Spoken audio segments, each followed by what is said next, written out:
As famed dungeon master Oscar Wilde once said, explaining D&D to his parents, man is least himself when he talks in his own person. Give him a DM screen to roll colorful little dice behind, and he will tell you the truth. Hey, hey, welcome to Homebrew, the show where we avoid the crushing dullness of everyday life using our two favorite forms of escapism: alcohol and Dungeons and Dragons. You will notice we're doing a little twofer, twofer plus Ben, two friends of Ben. That's what we're doing tonight. You're our friend, Ben. Come on, don't be. Not tonight, I'm not. I'll pick Tim. If We're the, gonna take Tim. if Yeah, the you're going to Spider-Man finally slay me.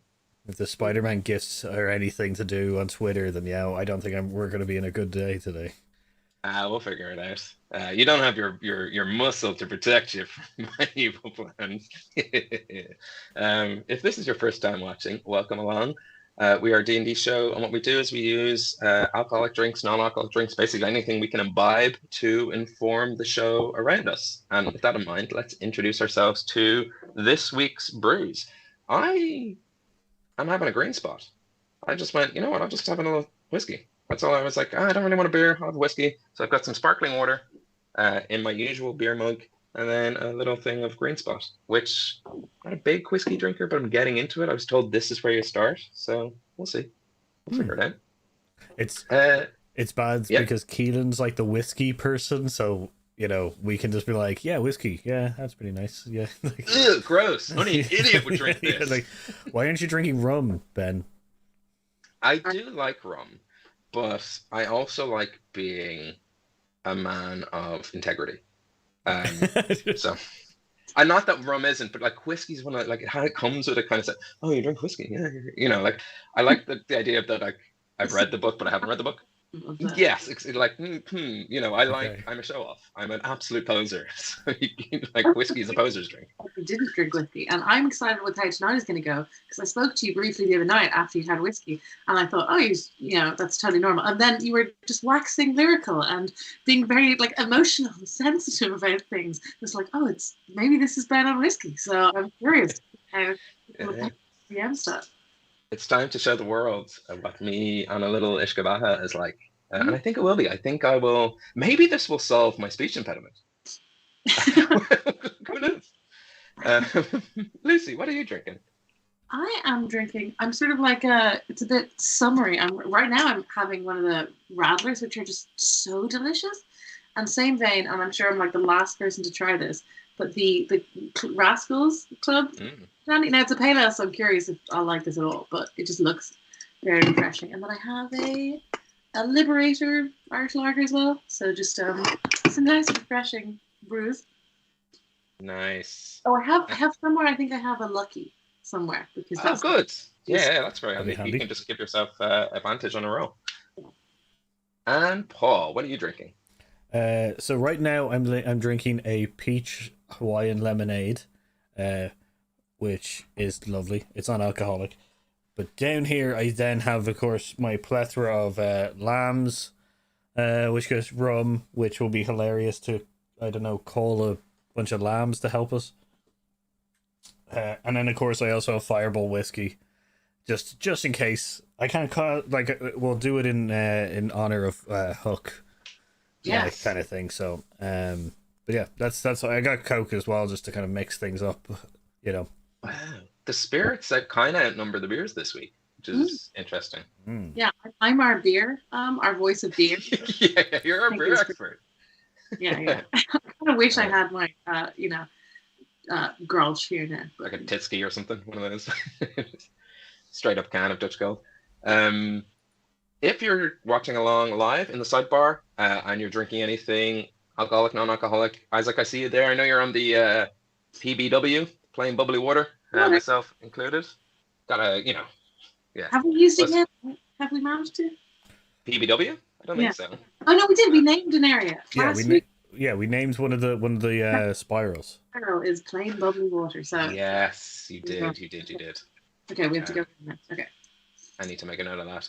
But if you're also watching along, let us know what you're drinking. The players are more than welcome to dip into the sidebar to pull out some beer magic. And if you're watching after the fact, if you're VODing, drop it under the table because we'll take that forward into episodes to come. to give you to really spice up that engagement. We're giving you any reason. You can make it up. We're not going to check. Right. There's only three of us, so we're going to keep this very short and tight, like Saxville Baggins, and we'll get into the rest of our housekeeping. We are proudly partnered with Dakota Irish, who just announced their Dakota Irish Guild. There's a guild that they've launched for content creators like ourselves, but also content creators like TikTokers, tweeters, like basically you make stuff in the TTRPG space, get in touch with them because they have some pretty nifty behind the scenes stuff for people in the guild. And in the interest of transparency on the show, we haven't, up until now, we haven't really gotten anything from Dakota Irish, aside from our lovely spellbook dice trays that we got as a gift. We've just had that code for you, our lovely viewers. But now that we're part of the guild, we do get a little personal discount code as well to use in their store. So I just wanted to clean that up because we can't be going, well, they get nothing. We do get a little bit of something. So that's nice. And we'll probably get some products to review and unbox and do all that kind of stuff on stream. So there'll be a little bit more Dakota Irish fanfare moving forward with the Dakota Irish Guild. It's very exciting stuff. And right now, literally right now, if you use the code Dying Light Ale, which you should see written out down below, but I'll spell it for you as well, DYINGLIGHTALE, Dying Light Ale, all one word. In their store, you'll get 10% off your order. So that's pretty exciting. I think it expires today. We'll have a new code next episode. But if you're in our Discord, we can also let you know in advance what the code is. If you're like, hey, I'm going to buy something, psst, give us a code. We'll be like, yeah, no problem, dude. And we'll give you a little code. Other news. Oh, well, Hear Us Out. Paul, on Thursday, you have a Hear Us Out coming up. What are you going to be talking about? Yeah, so we're doing another rapid review, which is this week. I think it's on the Craft, the 90s movie on which had teenage witches and stuff, which is, I guess, a favorite weird of mine kind of thing. And I watched the new like soft reboot, and it was awful. Like, I don't understand why they decided to remake the Craft out of all of the things that they could remake. But yeah, no. So we're doing a rapid review of The Craft, which got this Thursday, so that'll be released at 8 p.m. Irish time. So yes, yeah, and you can right now if you're on a tabbable device, go straight over to Hear Us Out, subscribe, follow, do all those things, hit those bells. Patrick will be very happy that I'm encouraging you guys to go, as he would say, tickle the algorithm. Yeah. So you please do that on our behalf. Any friend of us is a friend of the show, and it's also Paul. So there's like loads of reasons to go do it. Thank you. Paul, you're a friend of the show, yeah. Yeah, Paul, you're a friend of the show, right? I guess so. Anyway, so fair weather acquaintance, maybe. Acquaintance. Yeah. Entirely the cause of our existence and holding the finger over the button of literally the only reason we're live every 2 weeks. Yeah, can you put a label on that? Friend of the show. Friend of the show, yeah. I think that's it. Lucy, do you have any? I mean, you can shout out your own stuff if you want. Like, it's like, yeah, nice. Cool. So without further ado, if we're all feeling good and we're ready to play, it might be a little bit of, usually with two players, it's a little bit of a quicker stream, so we might take a break a little bit earlier, or we might have you out of here sooner for that last train home to the bed right there, or whatever. I don't know, you can mute from streams, but we will get you out of here safely and in good hands. But until then, keep your arms behind the bar, strap in, and get ready for a show that's going to be a roller coaster. Grab yourself a drink, pull up a chair, as we dive into a world where anything is possible, but not always probable. Welcome back to the realm of Hibernia. It's been 2.5 weeks since Huck discovered he's the crown prince of the Summer Court. It's been 2 weeks since the party fled the burning city of Drake through the High Council's teleportation circle. It's been 1.5 weeks since the pixie, formerly known as Ted, committed identity theft, and Arlington faced down against his old gang leader, Lambhog. It's been 1.5 weeks since Randur made a deal with a coven of hags. It's been 3 days since Iggy liberated her hometown of Onagla from the grips of a moor demon. It's been 2 days since you fell out of existence. It's been mere hours since Randhir ascended to godhood, and it's been 6 seconds since Arlington's bones began to crack, his form transforming, his jaw unhinging, his knees bending backwards into a hideous, rage-filled beast at the sight of Tig McGinnis's severed arm, hung, pointed and directing you to the entrance of Huck's family home, somewhere in the Feywild. And it's been 3 seconds since Arlington, gripped by his Rhea Strahd rage, has burst through the doors. It's been 2 seconds since Huck followed, and 1 since the doors have swung back closed on you two, leaving you standing outside like the 2 sexy, sexy adventurers you are. The floor is yours. So we're gonna follow them, right? I think the reason that Iggy didn't follow is I just was barely kind of revived in our other thing, and I'm covered in like 1,000. I had like death by 1,000 cuts, so I'm sort of like fairly bleary eyed, and like I'm still I'm sort of just gasping, what, and not quite moving in place and pointing like towards the door. Helpful. You've been brought back to life. You're fine. I can heal you more if you're. Are you okay? You know, did you see the light? Oh, who knows? My computer's making noise. Sorry. That will. I think he gets an idea as a light bulb goes on. That's not to go away. Okay, there we go. I was about to just mute you, Paul. Like, I'll just mute the computer. There we go. Sorry. Okay. Right. Yes. Healing. Yes. I'm sorry. I'm not thinking straight. What is this hand? That's Tig's hand. Arlington's dad's hand. Oh, okay. It's clicking. It's like clicking it together. So I'm going to run up towards the door as well. Maybe try like hands on the door. Like, are we sure it's his hand? How do we know it's his hand?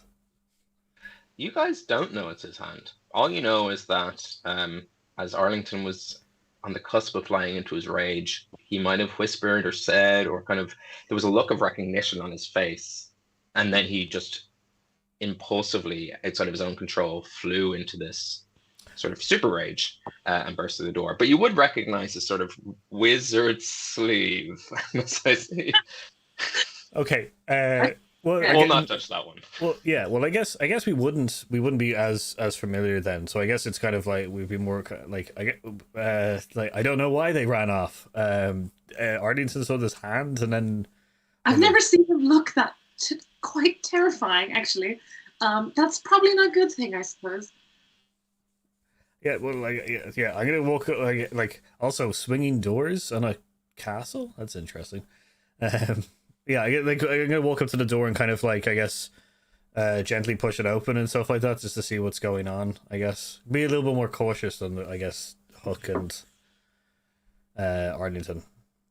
Yeah, you as you're walking through this sort of front courtyard, you know, the sounds, feelings, the smells in the air. There's a light music carried on the wind, and it's a pleasant, warm breeze, sort of the hint of like vanilla and fresh bread. And mixed in, you pick up around here like a tinge of iron. There's sort of the smell of blood from that dripping arm.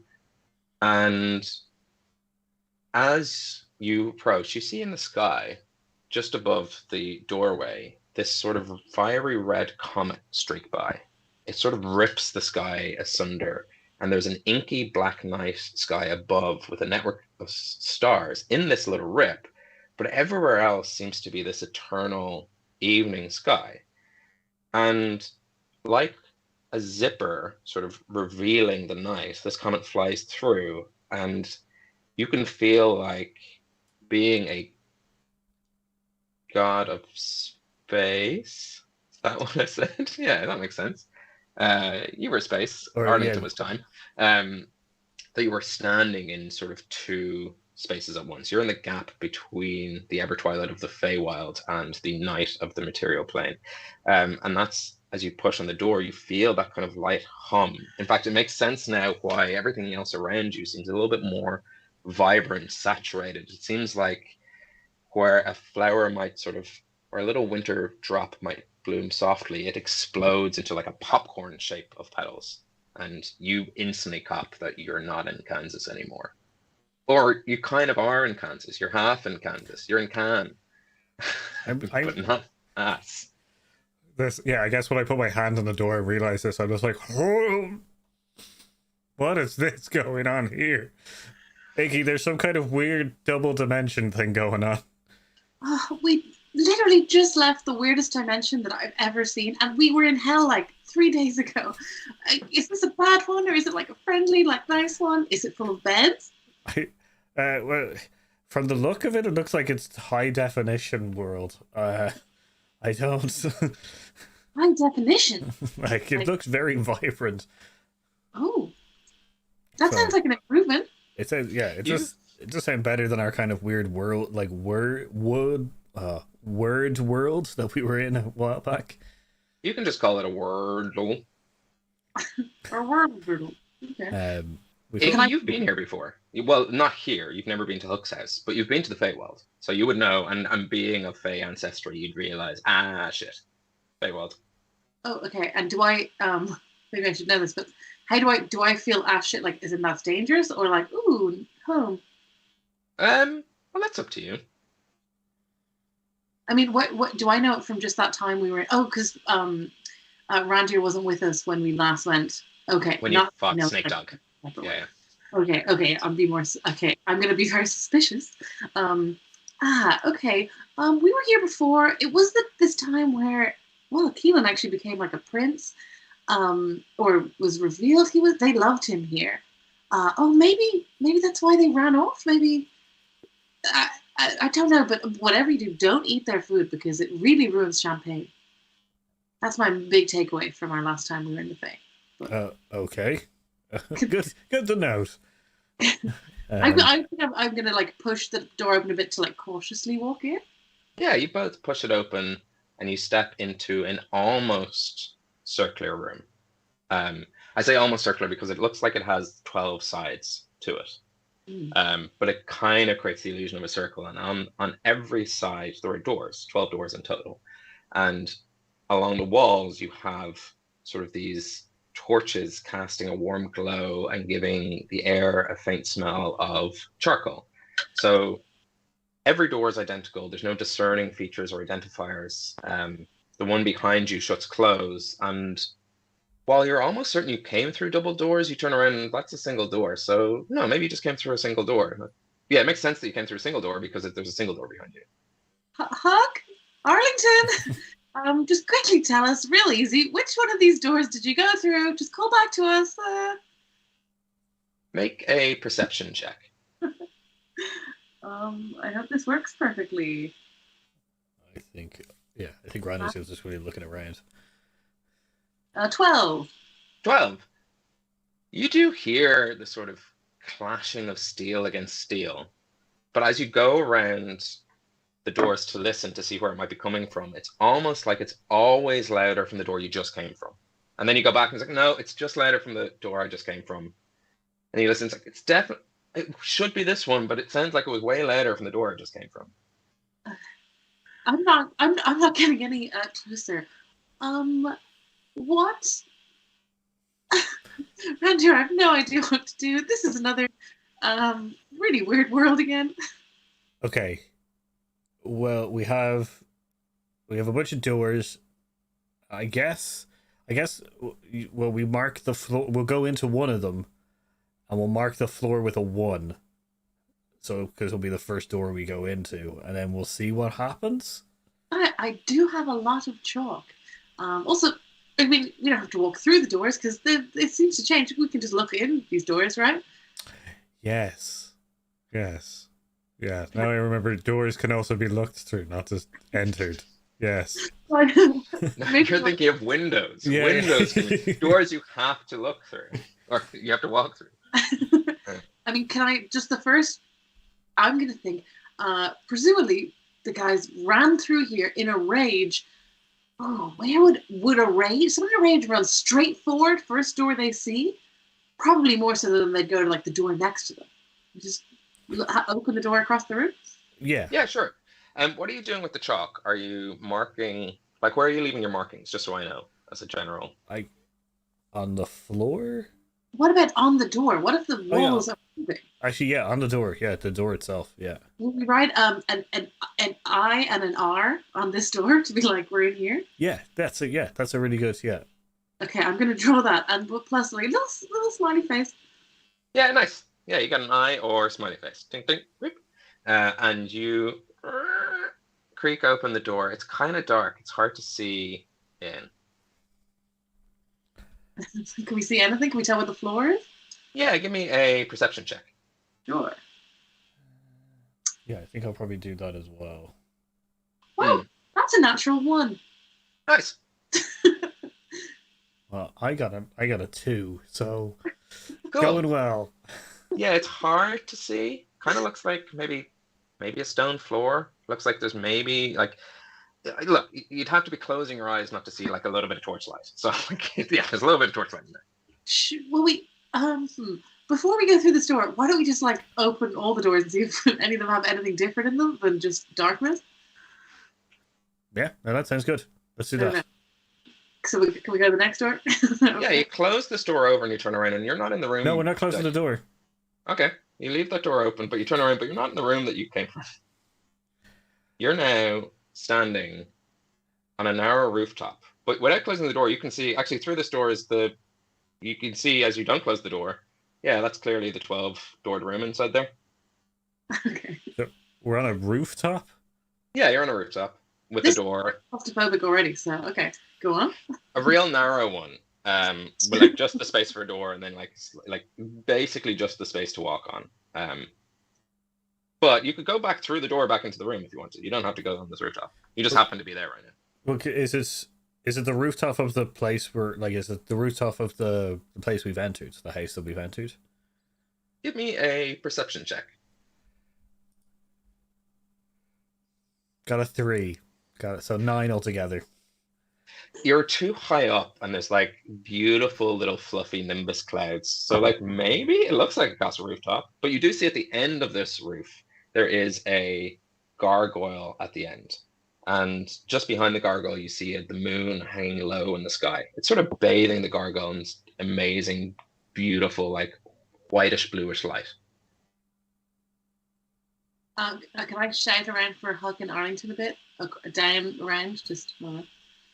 Yeah, you don't get a response, but you do.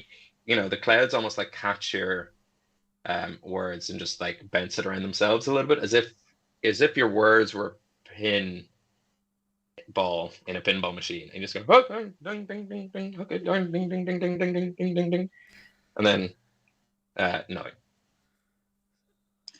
Okay, what do you reckon? Roof or back into the room? Back into the room, I think. Okay, back into the room.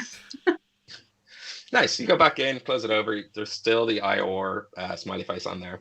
Do you want to write roof on this one? Yeah, let's do that. Gargoyle roof. Yeah, gargoyle roof. Okay. As you enter the 12-sided room, I need you both to make a wisdom saving throw.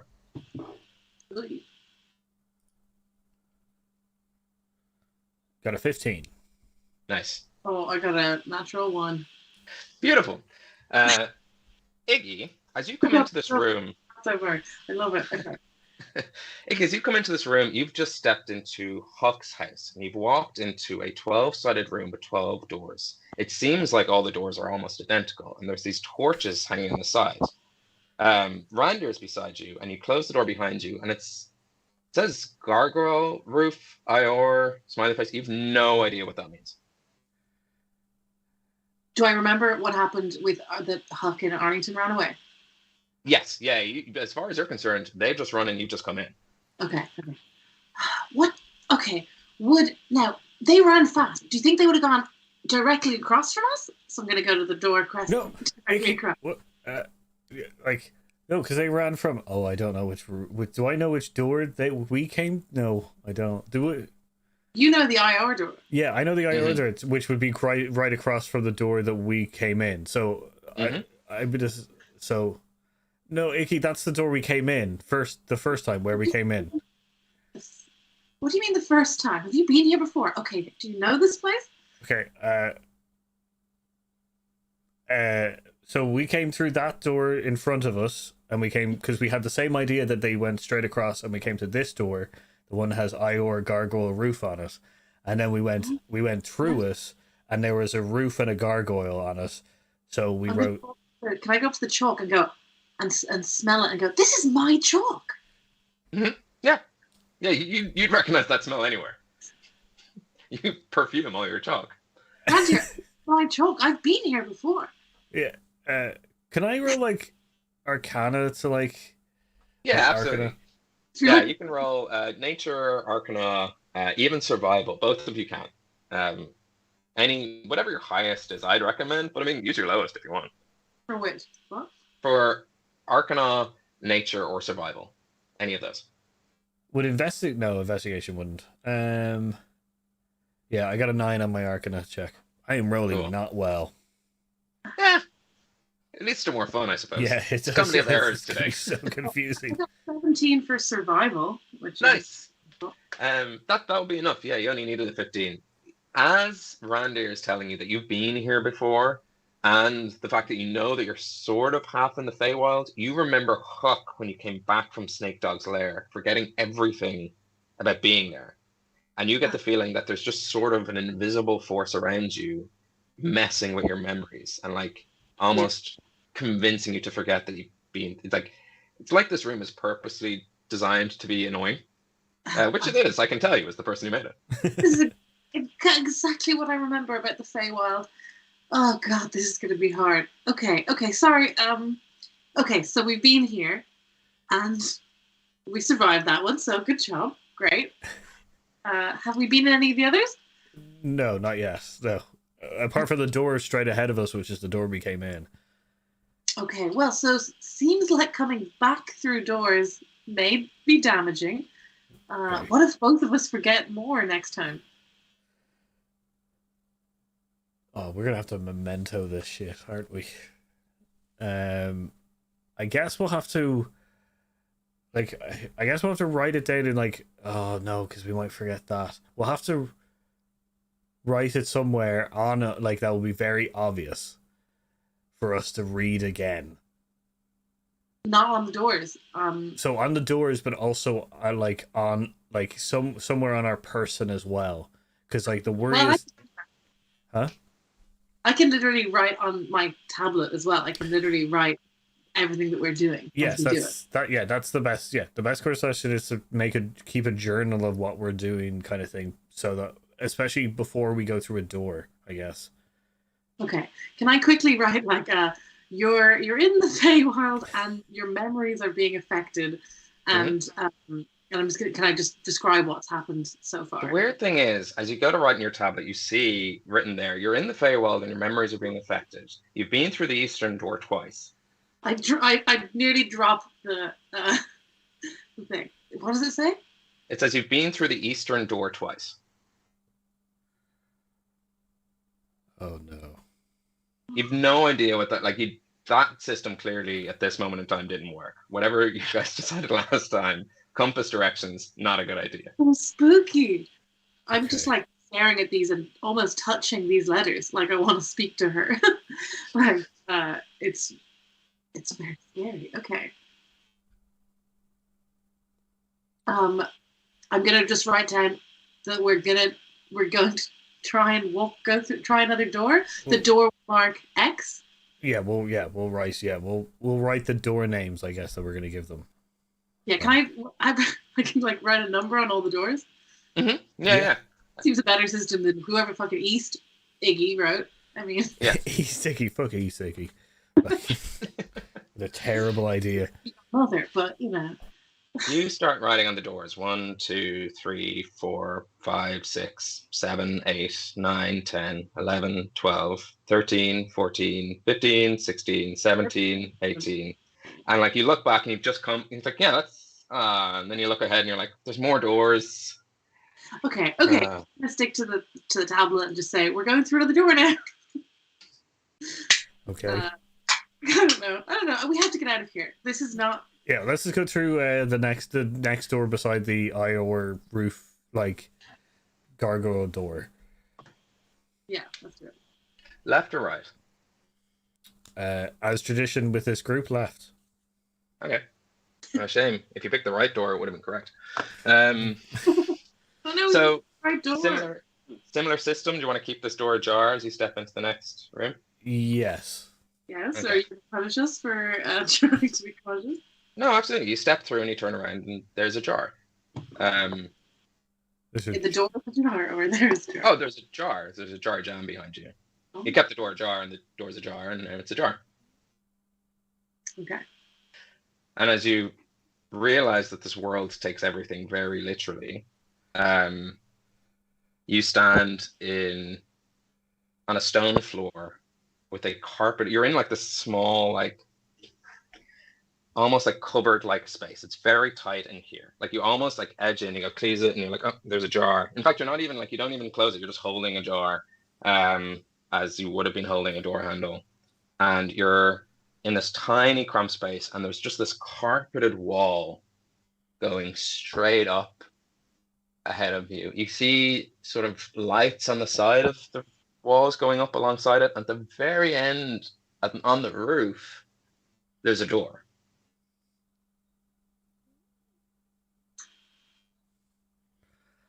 okay. I guess.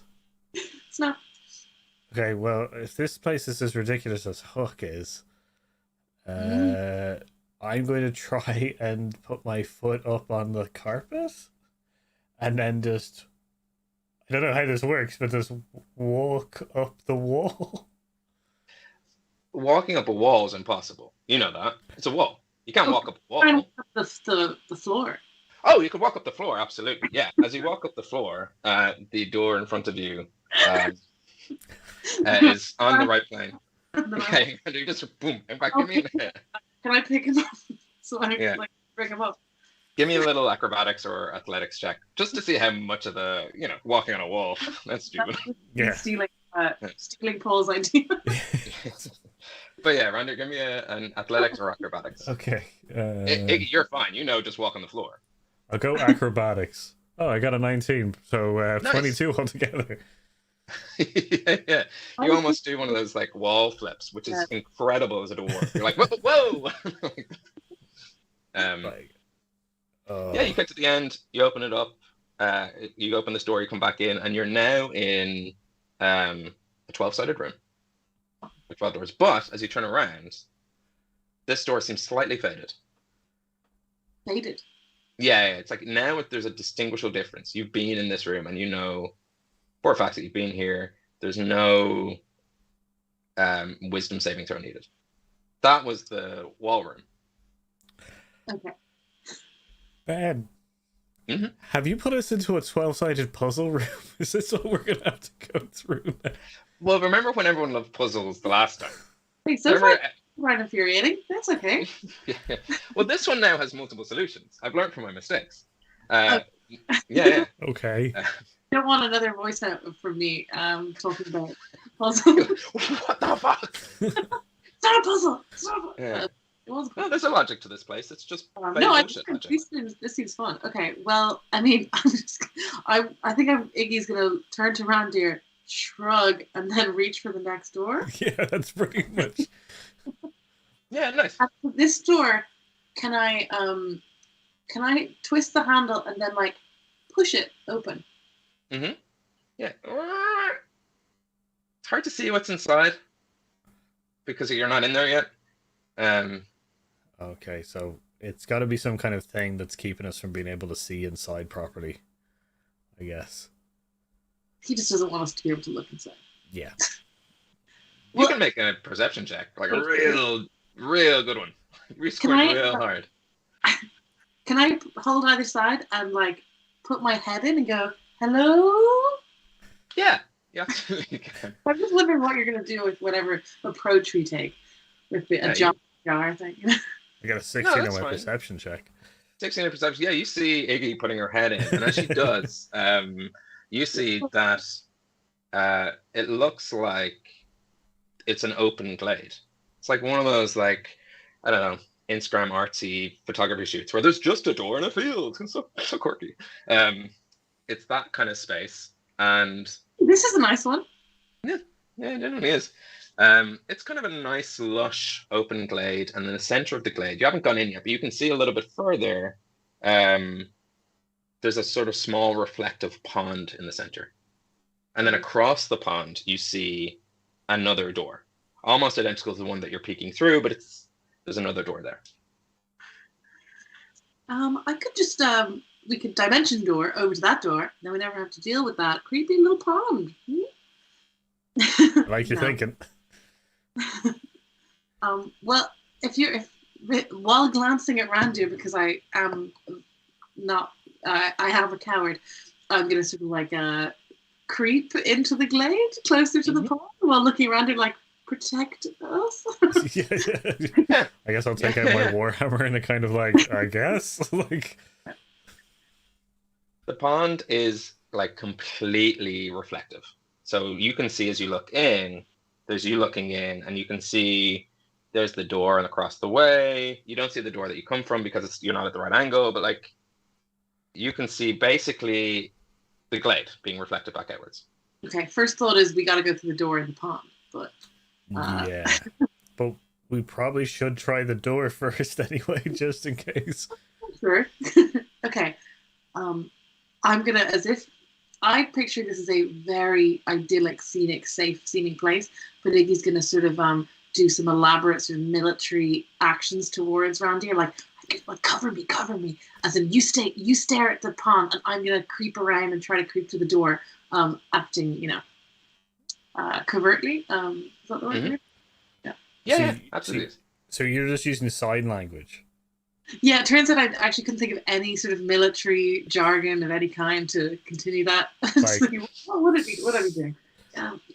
Lock. I don't know. Okay, yeah, I'll try. Yeah, I'll be just like, like I just hold my hammer higher. I guess. Usually we have a bugbear for this type of stuff. Like you look at in the pond. Okay, yeah, I guess so. Yeah, I'll look at the pond. In case it moves. Good point. Yeah, through the pond you see Iggy. Give me a stealth roll, Iggy. Yes, I can do that. Sneak up on the door. Oh, I don't know if I've ever done stealth, have I? I have advantage on stealth. So. Oh, maybe through like a cloak or some boots or something you have. Oh yeah, so do that again, do I? Yeah. That was good. Yeah, okay, a little A beside it. Okay, that was... Shit, I did something else first, and I can't remember, but I think it was either 9 or 12. It wasn't very good. Oh, that's okay. Yeah, you're still like, it's easy to stay low in this sort of like lush grass. You can kind of creep through. And it's, oh boy, like, if you think fresh cut grass smells great, uncut grass, that's the whoa, chef's kiss.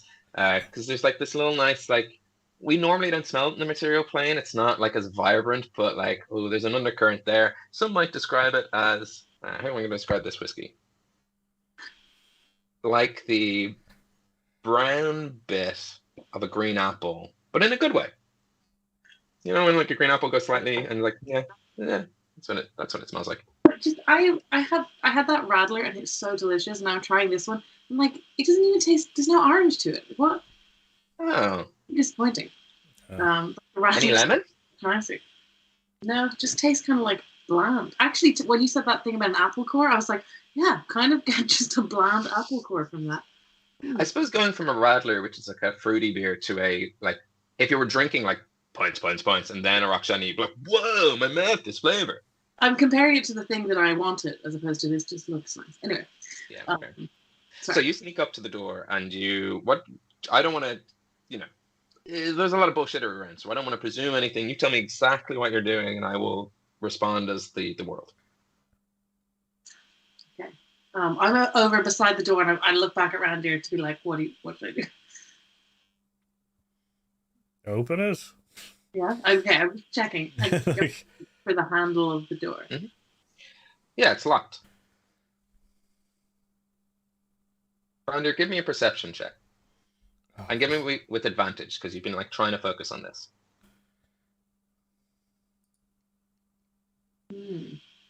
I'm just gonna 13 out of it. 13.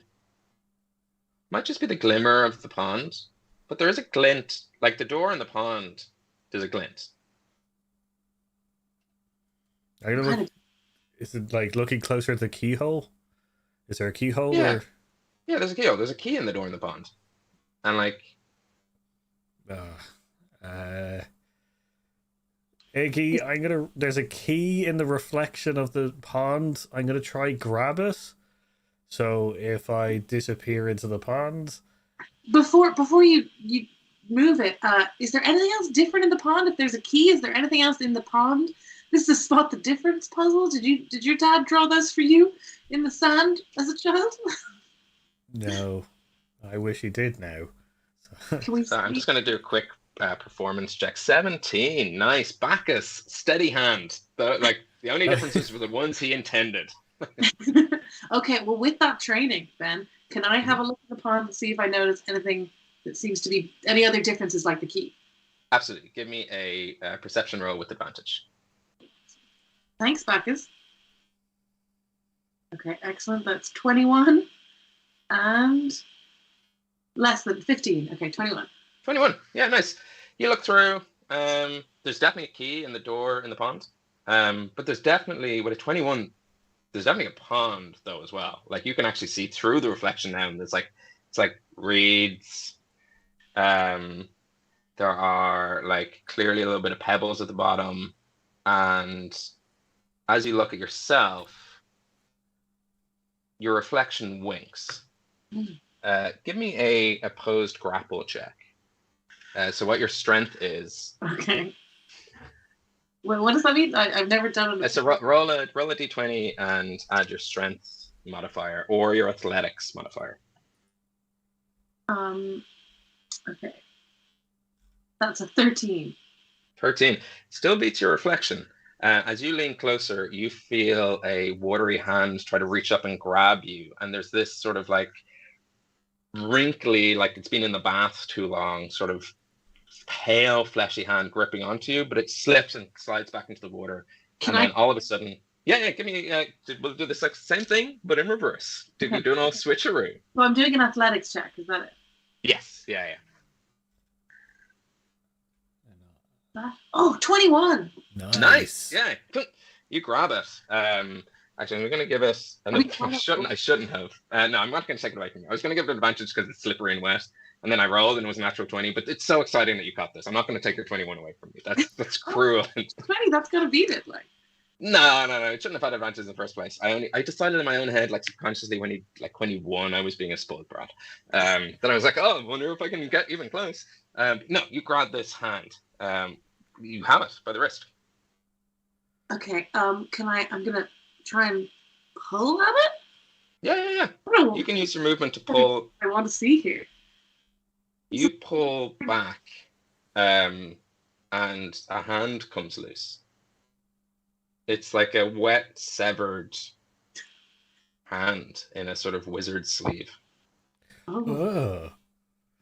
Wait, is it this? Does it look the same as the one at the door? The same but different. As in, that one looked like this, and this one looks like this. And for podcast listeners, I'm holding up my right hand and my left hand. He's doing finger guns. Okay. Yeah. Pew, pew, pew, pew. But does the cloak look? Was it just generic cloak? No, the cloak looks the same. What the fuck? We don't know that that's Tig's, but that is Tig's. Did you put the hand outside? I don't know what's going on anymore. This is. Am I? Can I look at my my tablets? Just check in case I've written things like "you murdered Tig" and. Tig was evil. Just like hastily rubbed out. Arlington was watching. I have to rub this out.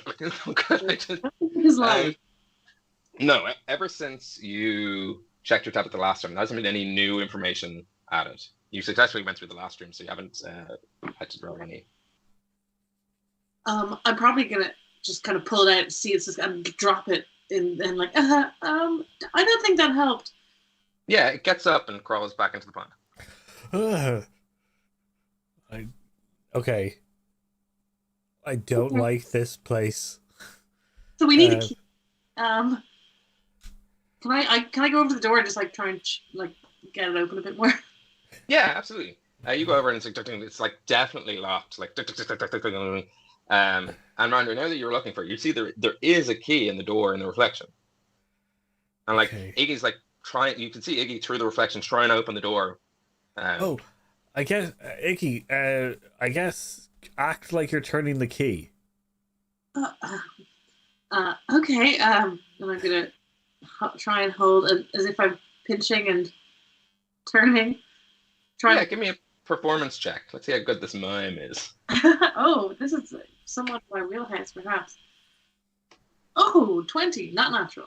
20. Nice. Yeah. You hear it as you mime this. You hear it like a bolt being pulled back. Oh, I knew I was good at object work. Oh. Yeah, unlocked. And can I open it? Yeah, the door opens. It's open. You unlock the door. Okay, I'm gonna go through the door. Yeah, we'll go through it. Yeah, we don't need to. You go through, and again, this door is slightly faded. You have once again gotten through. You're there in front of the room. Give me both Randy, give me an investigation check. 14. You've solved 2 of the 12 puzzles, and you look around, and there's 12 untarnished doors and 2 solved doors. Like the room keeps getting bigger. You come to the sort of disappointing realization that you could be doing puzzles all day. The room's just going to be like, this, like, the room's playing games with you. It's like it's not being its true self. While you're thinking that, I'm probably already like just gonna kind of go on to the next one. But yeah, nice. Do you want to go through that? We can do this all day. I was just describing what I was doing, so Randy can still stop me. Yeah, like I guess I was like, there was 12 doors when you started. There's now 14 doors. Oh, I've never been good at counting. Oh, damn it. In fact, there's 18. You've marked them, and as you look around, Iggy, you're like, no, there's 18. I've marked them all. I got to 18 before I realized that was a pointless endeavor. Rhonda, you only see 14, of course. Okay. There's always 14 doors. So I think it's this room. There's something about this room that we have to do. This is the puzzle, or this is the game. Is there anything on the floor or ceiling that looks interesting? Yeah, that's a good point. Yes. Yeah. Give me a perception check. Sure. That is 23. 23. You know when a t-shirt is inside out, and like you mightn't notice all day if it doesn't have a tag, but you do know there's a sort of like an inseam. Mm-hmm. Then I wear clothes the wrong way around all the time. It's actually something I'm known for. I know exactly what you're talking about. Nice. This room has an inseam, and as you come to that conclusion, one of the doors opens, and as you see through, there's a little cobblestone path. You can see this; it's not hiding it from you. A little cobblestone path, and there seems to be like a small goat-like man at the end of it holding a clipboard. There's a sort of rose archway, and past the rose archway, with her back facing you, sitting down at the table, is a woman with sort of, not really see her clothes, but she has this like stark red hair, like striking stark red hair, and she's just sitting waiting on a chair. Is that your mom? My mom? Does my mom have red hair? Doesn't she have red hair? Yeah, same shade of red hair that you have. Oh. But there's a goat man there.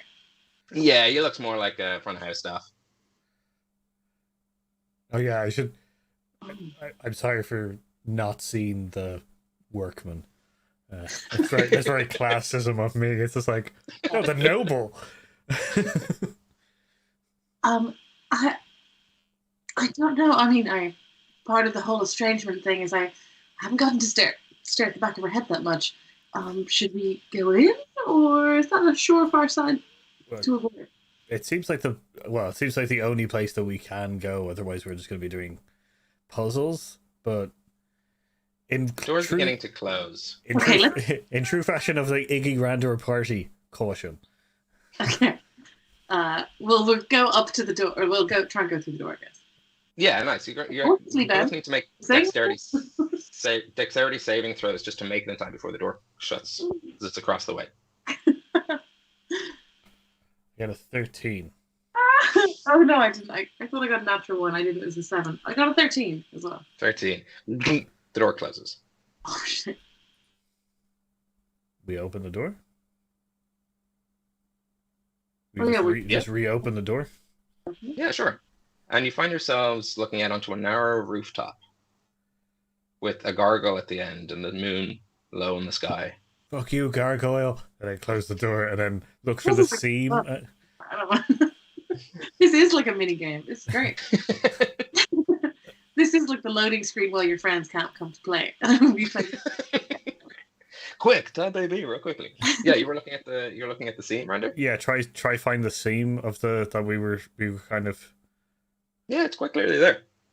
Yeah. In the center of the room. It's almost like it's sort of a little bit stretched out to all the doors. There's like this thin little inseam. And there's like a central part. Yeah, like the room's inside out.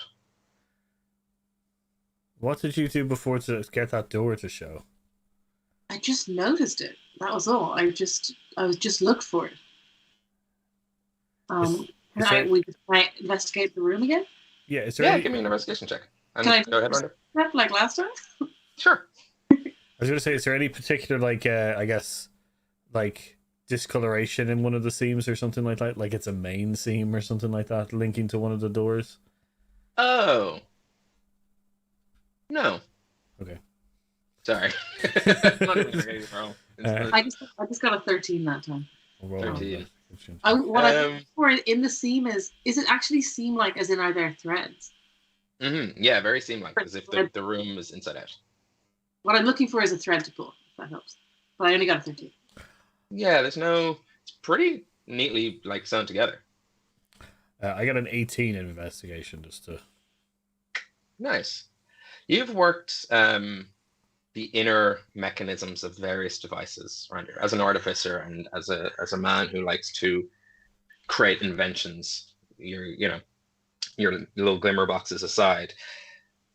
There's nothing this room is intact. It's just inside out. And as you think about it, you're like, well, let's flip it the right way around then. And you take the room in your mind and just fold it the other way.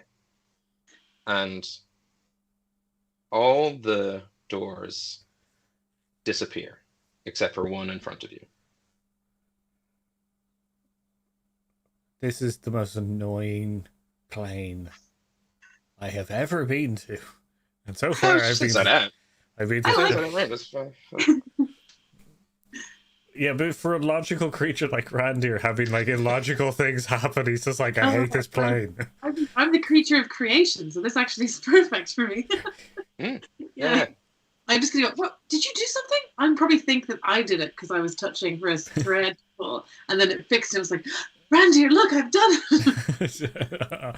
I just thought of it not being inside out, so I don't know if both of us together just maybe did that. Oh, well then the power of your mind here is pretty strong. Can I go over to this door now and try to open? Mm-hmm. Yeah, what do you want it to be on the other side? I want to wait. Freezing. What I would be wanting is Huck and Arlington. But for the purpose of this stream, that maybe can't happen. But that is what I'm looking for. That's what I'm trying to find. Yeah, nice. You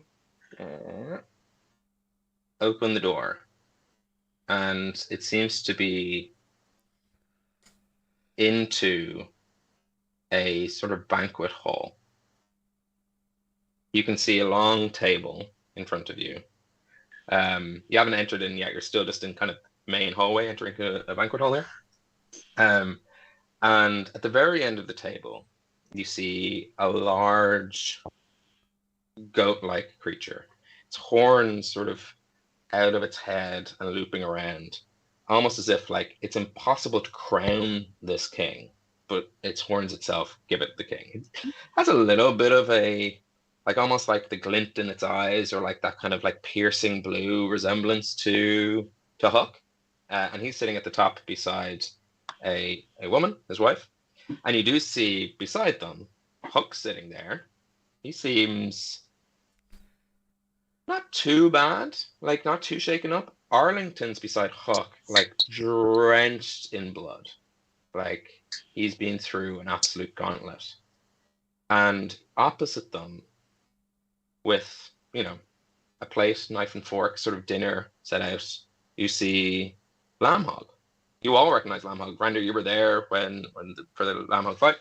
They're all sitting, and the King Puck, gets up and pulls his chair back, and you can hear that kind of wood scrape against stone, and he leaps onto the table and gallops towards you both, and leaps in the air and skids to a halt and goes, "I'm very sorry, but not yet." And he slams the door in your face. Was that real? Was that really them? Is any of this real? What's happening? I died. I actually didn't. You didn't wake me up, right? Are we dead? Are we both dead? I'm now beginning to think that we might be both dead. Like, I'm sure he would really think she was dead at this point, right? I think Randy would also be thinking that maybe his becoming a god may have screwed something up in the world.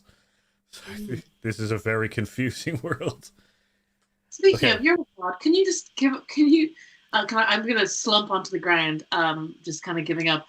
Can you just conjure up in this magical world just like a perfect refreshing beer? Can we just have a timeout? Well, actually, I have a what? bunch. Dying Light? No, not Dying Light. I have that one that I know, the one that Iggy likes. It's the one from the Broken Heart Berries that we got.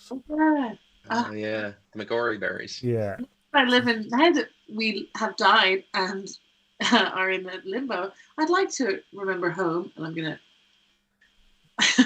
just gonna take a break. I'm confused now. Well, I think there's no better time in a way. That wasn't kind of simple of just trying to go for break it up, by the way. I don't see why not. I mean, actually, why don't you? Yeah, you can sit down, take a short break, have a little sip of beer, and let's just say, for the sake of a cliffhanger of sorts, and this is some of my finest segue, I don't want to, is that as you sit down and as you take a sip of beer, the door behind you opens, and the scent of lavender and sort of nice, sort of almost like afternoon treats, scones, jam, cream, that kind of thing, floats through. And like a lovely little transition wipe, the room opens like a flower, and you find yourself sitting back in a glade. But behind you is a rose arch with a goat man waiting with a clipboard, and a woman with her back to you with fiery red hair. And to be honest, I wanted to go through, but then I was like, oh, but then they'll never know my stupid little inside out room thing. So I was like, I better close this door. I was like, they'll never know the stupid little inside out room thing. And that's and I couldn't leave that unfinished. I want to see what the room would do if we just gave up. Yeah, true. Narratively unsatisfying, but I am nothing if not a completionist. I will get 12 minutes. But you sit down and we will pick up after the break, I think, with this little afternoon tea with mommy. That sounds like a nice little place to stop. Right, so we'll be back in probably less than 15. We probably won't take the full break. There's only the three of us here. So don't ignore the timer, but keep your ears and eyes peeled for this dulcet tone, because I'm sure I'll welcome you back. Is there anything else we need to do before the break? I was going to say, why don't we come back at like what 9:05 for us? Yeah. Perfect. Yeah, 5 minutes. 5 minutes. We'll be back in 5 minutes, and we will see you then. Stick around. See you in a bit.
Hello, welcome to part 2 of Homebrew, episode 68, which is also kind of wild. Oh fuck, episode 69 is next. Nice. Yeah, Way. it's gonna be so fucking sexy. Yeah, that's the one where everything should have been upside down and inside out. That's the bad boys of tabletop. Yeah. Yeah. Well, we know the episode title anyway. Bad Boys of Tabletop. Whatever we do. Episode Bad Boys of 69, Tabletop. yes. Yeah. Sweet, sick. Welcome back. If you're just joining us, the party have been split in a sort of hybrid Feywild. It is the Feywild, it's not the Feywild. Everything's going a little bit loopy. But what we do know is that Feywild mind-altering effects are in place. Feywild bullshit logic is in place. And seemingly the rules and etiquette of the playing apply to this space.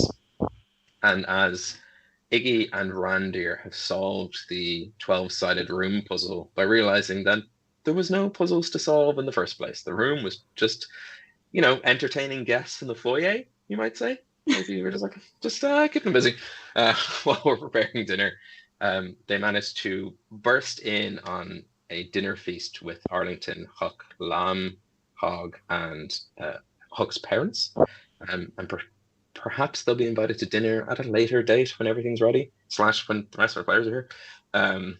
But for now, they have found themselves sitting, having a little moment of respite, enjoying some delicious Broken Heart ale. What was the name of it? We had a great name. I think it was called Cora or something like that. Cora. Yes, because we had something about Cree and Core and Cree being Irish for heart. I think you're right. But anyway, it was made from agori berries, berries that are known for their mythological property of healing broken hearts. And as you sit, wondering, am I dead? Am I a god?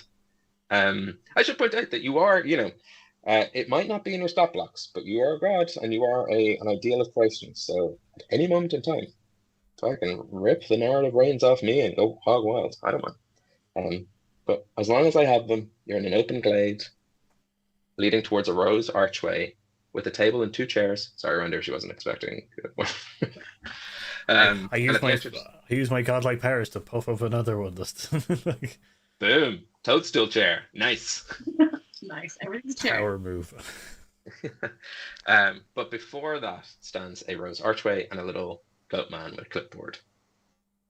How close are they to us? We're sitting on the floor. They can kind of be as far away as you want. Like, you can think, we wouldn't mind a little moment to ourselves, and they shoot over to a valley further away.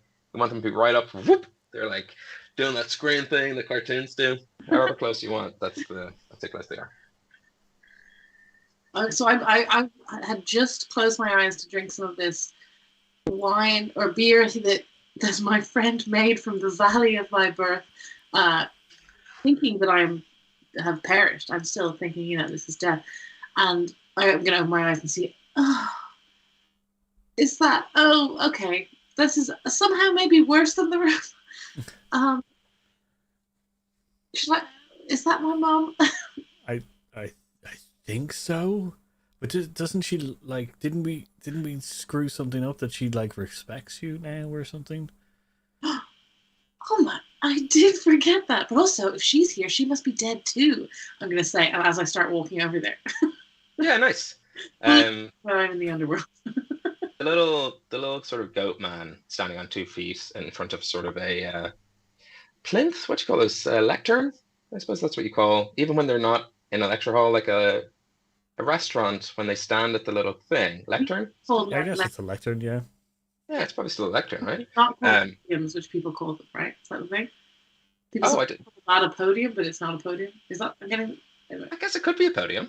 No, it's not. That's what I'm saying. It's not a podium. Oh, wow. So those people are idiots. Lecture, not a podium. I remember people talking about this because they were talking about the January 6th riots and someone carrying it through. Of course. Yeah. The important thing to point out here in this historic moment is that that's not a podium. Bad boys are actually holding a lectern. Anyway, I could be wrong. I could literally be getting it the opposite ways. Anyway, sorry. Yeah, and the little goat man turns like, hello. You have a reservation? Could I have your name? Oh, are you sort of like I'm gonna assume, is this like a pearly gate situation? Are you here? My name's Ignatius of Flat. And I think I Thank died. you very much. The moment you say your name, he writes it down on a piece of paper and goes, "Very kind of you to give me your name." Oh shit! You're not supposed to give people names. Shit. And you feel like a sense of self has disappeared from you. Oh. Well, this would be fitting because I'm dead. Dead. Okay. But you do hear the moment he does take it, the lady in the chair in front of you go, "What do I call this guy? What do we call this guy? Liberator? No. Lambs? Lambs isn't a bad name for goat man. Lambs isn't bad, yeah. Yeah. Rock Shandy's pretty good name. Green Spot, that's a good name for a little mossy little goat man. If there's anything, Calypso? Calypso, that's kind of interesting. I think I'll go with Lambs. Why not? I'll just go goat man. I give like my name, right? Yeah. Well, actually, we should call him as Ignatius of Flat. That's his name now. So it's funny how, He's just stolen. What? yeah, he's just like, nice, sweet. Is that what But- happened? No, not quite. It does for a moment, for a split second in time, until Rua from over her shoulder goes, "Lambs, give it back. We're not playing those kind of games today." And I goes, "Okay. Here's your name back." Oh. And you feel fulfilled with the sense of self again. Okay. Now have I not died? Hi, Mom. You're not dead. Can I bring you to your table? Oh, I'm not dead. Okay, so this is real. Even if we live in a world with afterlives. So, like, it's still real when they die, and I've been dead 5 times. Oh, okay. I'll take my table. Yes. For 2. I'm gesturing to Randy. And he goes off and grabs another. Actually, doesn't anyone. You can just create a chair. Chair. What do you want your chair to look like? What's a dinner table? I guess a nice mahogany kind of like nice kind of like dinner table chair with like armrests and stuff. Nice. Could have gone for hover chair. I could have gone for like Kang's like Conqueror's like time chair or Dr. Robotnik's egg chair. Yeah. Go for Professor X's yellow floating chair. But yes, you are right. To play to form, good way to do it. Hello, Gorilla. Thanks for coming in. Hi. We are in the Feywild. Oh shit, Gorilla's the dungeon master now. Well, I mean, it's Feywild rules, so. Oh no. By all means, I'm freed. Yeah. Now we have shackles are off. Now we have a 30-second delay to get all our answers. Yeah, exactly. As you conjure up this chair and you walk towards Rua, you see that she's wearing a circlet of sort of pearlescent white gold that shimmers like a lake at sunset. She has an off-shoulder dress that flows down to the ground around her, and it kind of gathers in a pattern that, when you look closely, looks like a sort of miniature hillside. It's definitely just the rumples of a dress, but then you look and you're like, whoa, that's a miniature hillside. She has small laced material across her upper arms that weave like vines of a rose bush and create a sort of valley of flowers in bloom down the back of a sort of open back dress. In other words, she's sort of dressed simply, for a queen anyway, just sort of casually. It sounds like a child would imagine their perfect mother, like a sort of Mother Earth, like literally spawning life from her limbs. Okay. And she turns to Ignatius and go, "Iggy, I am just glee-ridden that we've had the opportunity to catch up. It's just recently, in the last couple of days, I've come to the conclusion that I am just filled with pride and love for you. I hope you feel that inside you every day, because I have been trying to emanate that. I have a lot of regrets, and one of them is leaving you as a child. And I hope you are enjoying that a book of powers. Of course, no requirements, no penance needed. But I wouldn't mind a word." Well, Mother, I would be willing to speak with you now, and I appreciate that you are feeling these changes and learning to respect me as your daughter. Thank you. And I'm gonna sit down. Yeah. I'm sorry. I don't think we've met. I'm I'm your daughter. Okay. no, not. Oh. She turns. To cut reaction. Right. Sorry. This is Randy. Oh, lovely to meet you. You can join us for It's a world lunch. we're I mean, no harm. on, so we can't tell where her eyes are looking. So that Yes. that joke would make sense. In the Feywild, her head looks two ways at once. She's Yeah. always looking at you, whoever you are. Oh God! Oh. It follows me around. Eyes in the back of her head, as every mother has. She pulls back her hair. It's like, I haven't seen sunlight in years. Why don't you join us? I'm just here to. Sorry, Iggy, I got distracted by your friend. Is it okay if I have a word? With Randy? With both of you? Oh yes, yes, we would. We're not really sure. I think we're here with a friend. We have time. Great, great. What word would I take? What would I take? I don't know what it means, but it seems very precious to you. Index. I think I'll have that word. I oh God. No, you may have the word pity. It's very rude to take back a gift. I don't know if you, obviously, if it was up to me, I would have raised you in this style, in this sort of place. Of course, I'm banished from here. What a relief that I get to be back even momentarily while we merge the planes together. But unfortunately, it's not up to you. I asked for a word, you gave me one, and I think I will. Did you Yes, say? Did I say that you could choose the word? I thought. Do you not respect my decision? Oh, I thought respect you. In fact, the fact that you're rebelling right now fills me with respect. I don't understand it, but it does. I'm overflowing with respect for your rebellion. But perhaps we could trade. Actually, no. You know what? Take it. Take it. No. Oh. Wait, I already have, Iggy. I don't need it, Mother. Sure. Take it off me. Sure. Happily. But I suppose we should talk about other things. I feel like I owe you an explanation about why and what and I suppose, do you have any questions for me? I'm suddenly wishing that I had planned for this. Just how can I come up with some sort of word trap for her? Damn it! God damn it! Do we have any questions?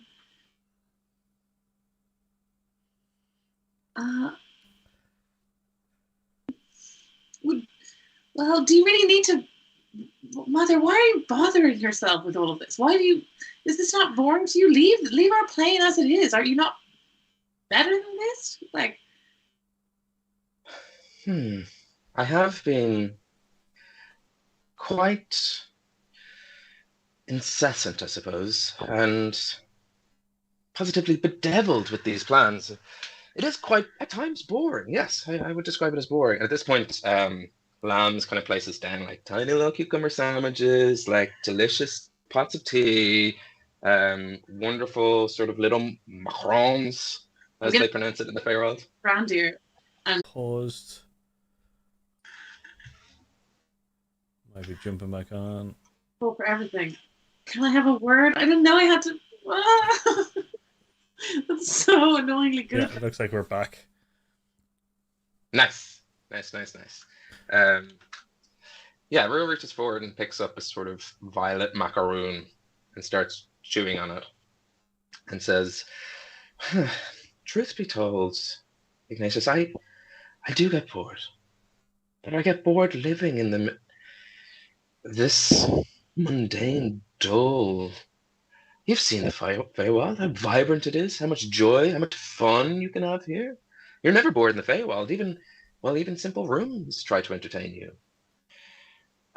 What do you know of the histories of Hibernia? I'm gonna ignore her question, I think. And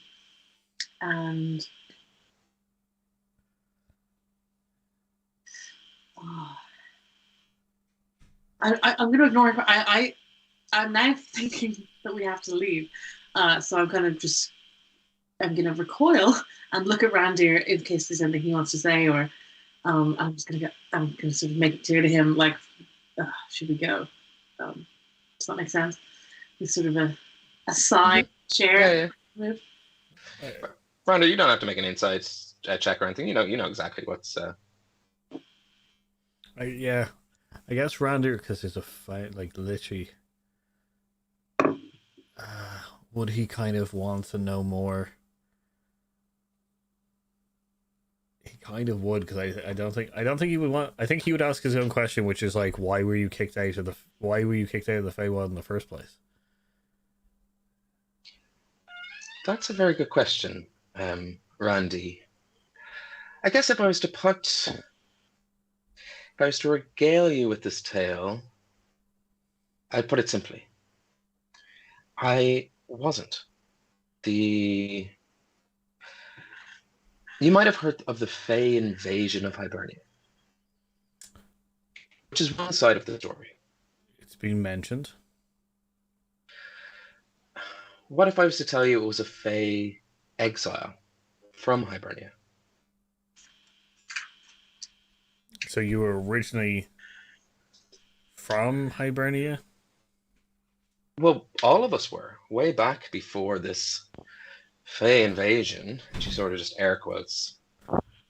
The Feywild, the material plane, well, even the far realms, they were all just one space. We all coexisted together. And for one reason or another, they decided, well, let's split this up. And I was against the splitting. And this is how we ended up with the elemental planes, the shadow realms, the in-between spaces.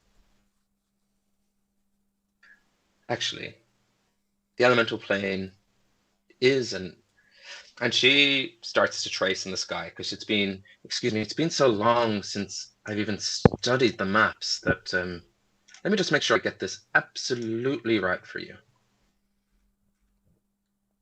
Okay. Now we're talking about planes. Now we're talking about Randir stuff. So. Mm-hmm. The material plane and the Feywild were one. The underworld and the shadow plane were one. Okay. And the elemental plane and the far realm were one.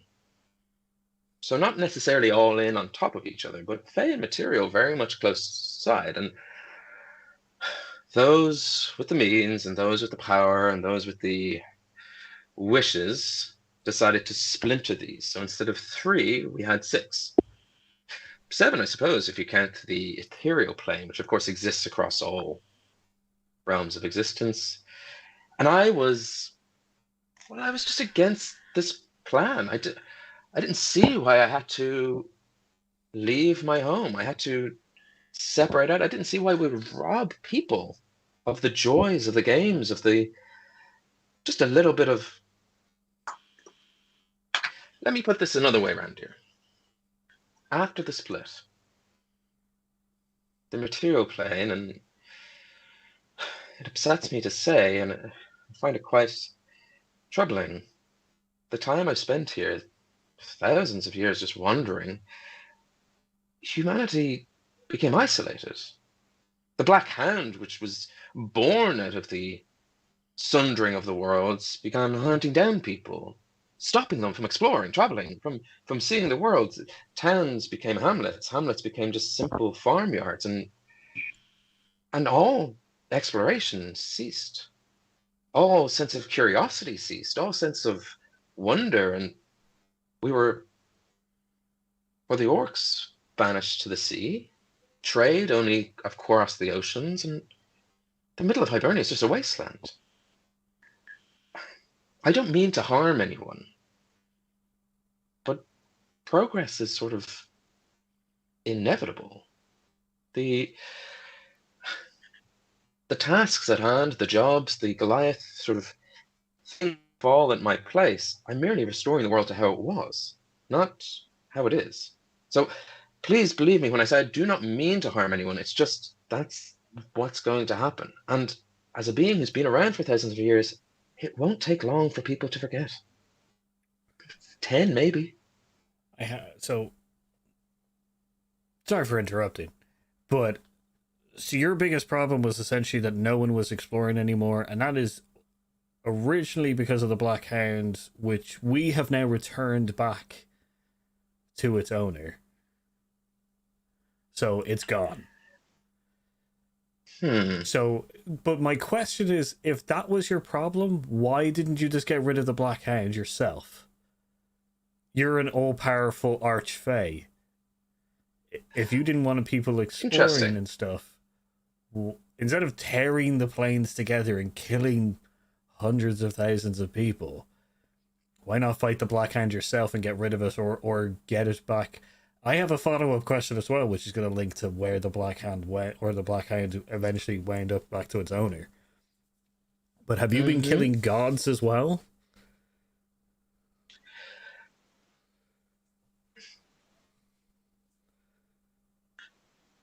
And it's rare that Rua, in the short time you've been around her, thinks that she should be the one guarding her language and not the other way around. You get the feeling that it's like playing like chess with your kid and teaching the rules, and then Randers just come in and be like, bam, bam, bam, bam, bam, check. And you're like, right. Well, I'll answer your first question. Iggy, could I have a moment? I say nothing. No, my friend can stay here. Your daughter can stay involved in this conversation, I think. And I'm not giving you anything else. It was worth trying. Up until recently, I have been an archfey. Yes, but not all-powerful. For I'm not connected to my source of power, which is the Feywild. It has taken me years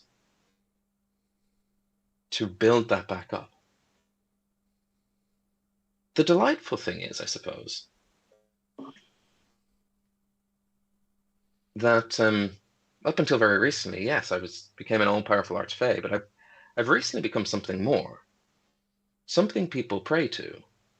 I don't know if you heard, I had a little broadcast. It was quite delightful. It connected with people, the sense of exploration, the sense of wanting more. And I feel somewhat beholden to them, to give them more. What use is it to explore the dull material plane when they could be exploring the wondrous and very charming Feywild? It'd be like saying to someone you're free while knowing in your mind that, of course, there is a cage around their imagination. And I just simply will not do that to people. At least the ones that survive. Yeah, see, that's the point that I have. Because you're choosing for more, you're choosing for people, and then you're also putting a large percentage of them in danger to do this. Have you asked them if that's what they want? You don't ask ants if they want to follow a trail. Well, I think you'll find that on this side of the table, there's no ants. But you'll be fine. Yeah. But that doesn't mean that I want the other people that I know, not ants, to die. Have you never taken a life? Yes, but only when my own life or another life was being threatened.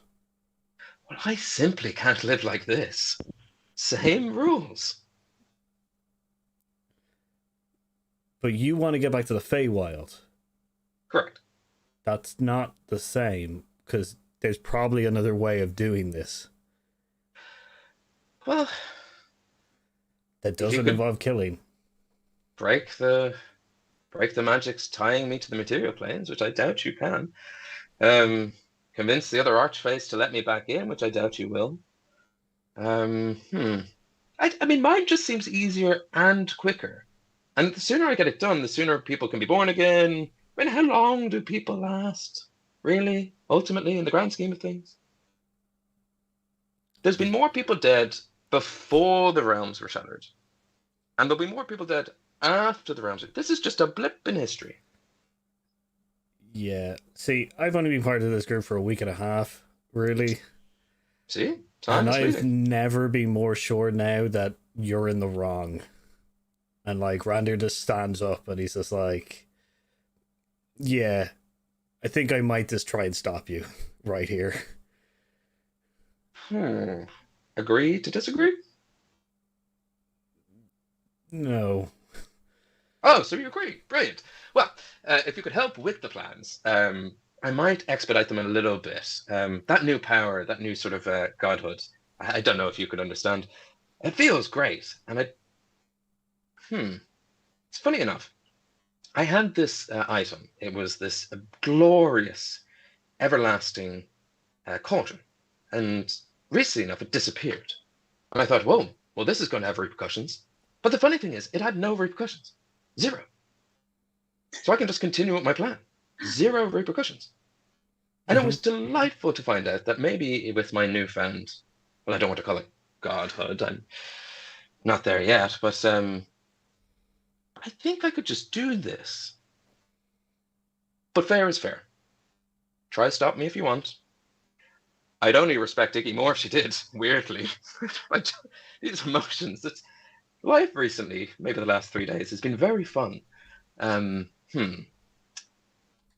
Yes. Right. Well, I suppose if you're not here to help, you're no use to me. So Just quickly, if you were going to give me that word back, could we do a little maybe game to win it back? no, No? I'll play you a game for something else. Never mind. How about a game called No More Archfays? I don't want to play games with you anymore. It's a fun game. You name a thing and then you say no more, and then you name a category, and then the next person can't name the categories. It's a very fun game. I fucking love that game. That's Lucy talking. I am really bad at No More Jockeys. So that would be great to do a stream. No, I find Rue so scary, and I fell her into her trap right away, so I have lost all confidence to speak to her. So I'm just zipped up, and I'm gonna kind of cower backwards, with Randy. It looks like he's kind of walking out. So Well, I suppose I shouldn't dawdle. Got to get back to the old planning. Rander, genuinely lovely meeting you. Very interesting conversations. A lot to think about. And no, I don't think I will. But interesting enough to even entertain the thought that I might. Ignatius, love you as always. We should do tea more often. Maybe when this whole thing's done, I can show you some of my favorite places in the Feywild. There is a waterfall that actually is a water up. It doesn't fall at all. It's just a water rise. her Iggy's eyebrows do lift in wonderment, but her face remains stoic, like, I'm not interested, mother. But she is definitely interested in a water climb. Ignatius, have you ever tasted the rainbow? I'm not saying anything, and I'm walking back towards where we kind of came from. Yeah, it's a weird setting as you leave. Rurik goes, "Very well, bye bye. Take care of yourselves. You know where to find me, I suppose." And almost like there's stage curtains in like some trees, you can just like pull them back, and you're back in the foyer of Huck's family home. Is the beer still there that we left there? In the grass? In the foyer? Or Yeah, there's still beer there. I'm gonna collapse back on the floor now with that beer, and just like, Roger, yeah, you were so good in there. How you were so good at talking to her. She's so scary. I gave her my word. I forgot that we all need to say the word. I thought maybe you could just say it, and I could, but I think maybe I need to say it too.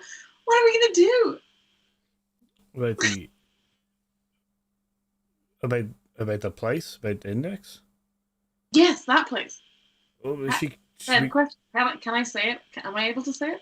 In character, technically no, but we can. It's gonna be so annoying to have to be like the word you can as Lucy, you can be like Iggy reaches for the word index, but can't find it. So everyone, if we ever use it again, yeah. That is how it works. Iggy can't say it. Yeah, it's gone. You don't know it. Which is also why you can't take it back, because you don't know what was taken. I wasn't trying to be, but it was just like, I'll just take that, and you're like, oh, can I have that? What the fuck? What? Can I have that? What bullshit? Yeah, okay, gotcha. Yeah. No, that was good. I fucking fell for it, and I'm so fucking annoyed. Okay, that was great. Okay, sorry. So yes, Randy, that word. Yeah. So we're back up. We're connected again. So nice. The exact phrasing is, and I mean, I suppose it comes down to how much of an arsehole I want to be, to return to their desired plane of existence. Huck's Punks, collectively, Arlington McGuinness, Ignatius O'Fla, Randir Gorham, and Huck Flintsire, they utter the special phrase Radler Zitron, followed by the destination that they wish to reach. Oh. And they can return, and only they, to this plane by using the same magic secret code, and no repercussions for having this power, and only they can use the code. This plane is called Index. Okay. So theoretically, you can still bump anywhere you want. That's actually fine. I thought Index was the password to travel anywhere. And I thought, fuck, okay, that is actually so annoying. Index is just the password to my DM notes. Fine, that's fine. I died there, so it's fine. Yeah. Okay. And also she can't. Yeah, Rua can't get there. Yeah, and the cauldron's there. There's nothing. And of course, she doesn't need it. There was no repercussions. Yeah, that is funny, Ben. When you were in that episode, when you were like, and there's no repercussions, we thought you were being like, fuck, I can't give you repercussions for stealing it. But you were thinking in your head. I want to go back and watch you realize that you can then have her say, yeah, there's no repercussions, so it continues. You bastard, that's excellent. Yeah. Fun trickery of words. This whole Fey thing. Being so smart. Okay. Genuinely, it's quite difficult being an Archfey because they can't lie. So I need to make sure that I'm drunk and like haven't lied. And like, and certain questions, because I didn't go into this episode being like, this is her entire thing. I was just like, yeah, what do you think about this guy? Like, I'm so used to being a player and not used to being a DM that I'm like, yeah, yeah, Randy, yeah. We're expecting me to be sitting with her where I was going to cower and run away, whereas Randy are fucking rises. Like collecting little moments of time and your name, and I'd be like, can I have a moment? You'd be like, yes. I'm like, thank you. I think I'll take the final moment of the fight. Absolutely fucked. Randy was amazing in there, so ha ha ha. On guard. Felt like a proper fencing match. Anyway, sorry. Return to back in the single foyer. I should probably describe it to you now that you're properly here, because it doesn't look the same as just like a round room. It is. Here's a fun thing, and I might still have to describe it, but I spent ages trying to describe the foyer to Huck's house until I realized I was basically describing that room that Neo has a fight in the second Matrix, with like the staircase going up and like the double doors at the back and then the double doors like on the bottom. It's a little bit, I suppose, like that room in Kill Bill where there's just like where she fights all those people. I think Paul gets it. Yeah, Lucy, I might explain it for you. All right. Wait, like, I can just Google that, will I? Like, no. I'll try my best. I'll do it. So paint us a picture. Yeah, you open double doors into Huck's family home, and you're. Oh, sorry, it's not the room we were in. It's not the 12th door. No, because when you turned it back inside out, it was like it transformed into this room. And I thought at the time it's a weird time to explain it, but I think now it's a good time to explain it. So you open these double doors into Huck's family home. It's like an entranceway foyer with lovely, I'd say it's grass. Still, tile makes no sense here.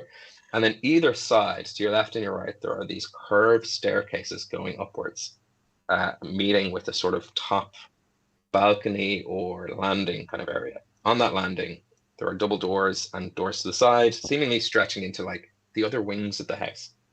But immediately straight ahead of you on the ground floor are another set of double doors, which open up into a banquet hall. So that if you are hosting parties and guests, you'd be like, come on in, here's the foyer, and then straight into the banquet hall. And you don't really have to have them exploring the rest of the house. Although they do, and they fuck a lot in those rooms. It's a Fey party. What are you going to do?